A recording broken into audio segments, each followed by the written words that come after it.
Some manuals also refer to pulling off your pommel of your sword and throwing it at your opponent. Defend that.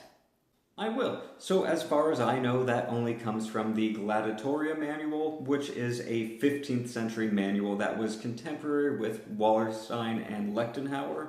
And we don't really know who wrote it, and it predominantly covered armored fencing in the context of judicial duels. Two people would be fighting in a limited area. They'd have full plate harness on. They'd have a spear, a small shield, a longsword, and a dagger. And this was judicial dueling, which was trial by combat. It was relatively structured, but if you just look at this manual, you'll see that people think outside of the box a lot, because they can only use what they bring in there in order to defend their life and their honor, which, life is more important. She wants off. And like I said, we see a lot of outside of the box thinking in this manual because if you don't think outside of the box, then you're not really going to have an advantage.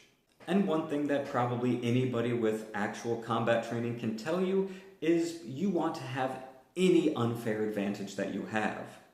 So if you've only got the select handful of weapons and armor, you're going to have to get creative. So the notorious End Him Rightly panel talks about how if you want to end your opponent quickly, take off your pommel, throw it at him, and then hit him with your sword or your spear, whichever you prefer. Now this definitely seems weird. You're not gonna grab your sword and just say, hold on, let me unscrew this, and then throw it at him. That's not really gonna work. And the manual doesn't explicitly say this, and I haven't heard anybody else say this, but I haven't watched every YouTube video on the subject. But how I think this sort of thing would work is if you're going into the battle, not battling yet, but just about to enter, then maybe you take off your pommel and just screw it on a little bit, just a little bit. And not have that happen. You screw it on a little bit, just a little bit.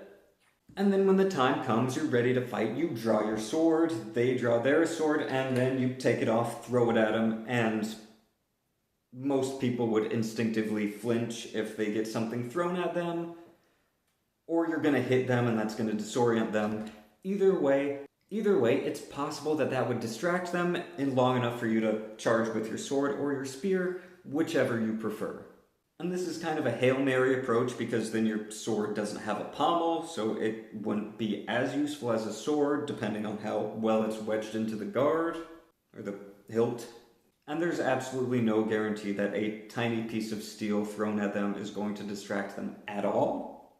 And it could easily just fall off while you're walking out there. So if something in an old HEMA manual sounds silly, then try thinking of it outside of the box and from a survival perspective instead of a, tournament sport perspective. These people were fighting for their lives, not fighting for points.